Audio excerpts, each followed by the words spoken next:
I believe the Lord is speaking comfort into disruptions and delays and painful wait times.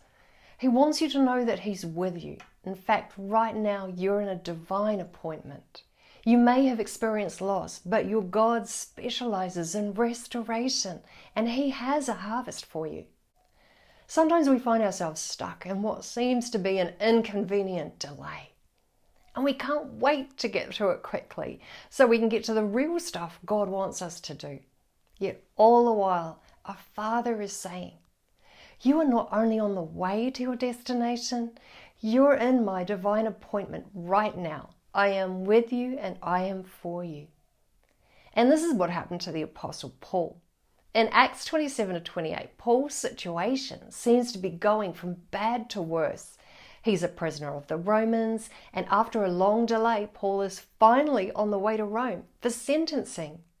The bright spot on the horizon is that God has called Paul to Rome, and he's aware God is using this trial to get him there. But then violent winds blow up and the boat becomes shipwrecked. Now the disaster has left them stranded on the Island of Malta. And this is a reminder. There are people that you're only going to touch because you landed somewhere you didn't expect. And in Acts 28:2 we read, the islanders showed us unusual kindness. Here there are 276 people who are cast up onto the island, including Paul and Luke. Some are travellers, others are Roman prisoners and guards. And there's a centurion named Julius. This is the love of our God and the passion of our God. He loves the unlovely. Now God is giving this motley group of travellers the opportunity to see His power at work. And not only that, the local people, the islanders of Malta, a small, unreached people group who haven't heard the gospel of Jesus. And Paul ministers healing. For the first time, the islanders see the works of the kingdom and they learn about Jesus' love and power. And so begins a breakout of the healing power of Jesus. Right now, you can be assured your Father has appointed a harvest in the very place you've experienced a disruption. So why did God allow the disaster and detour to Malta? By this time, Paul has completed 3 major missionary journeys. He strategically planted churches in significant hubs throughout the Roman Empire, so the gospel can go out from there. Some estimate he's travelled over 10,000 miles. Now the apostle has his sights set on Rome, God's ultimate calling for him.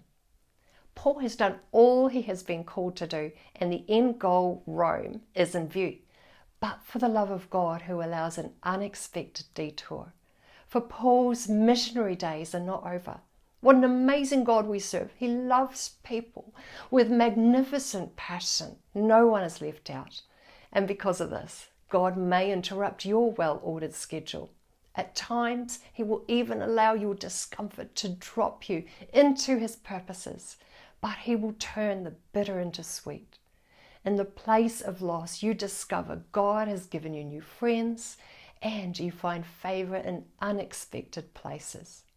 Finally, we read in Acts 28:10, they honoured us in many ways, and when we were ready to sail, they furnished us with the supplies we needed. Perhaps you have experienced a delay or a disruption has rocked your world, but the favour of God is on your life, and that makes all the difference. For right here, right now, God has appointed a provision and a harvest for you.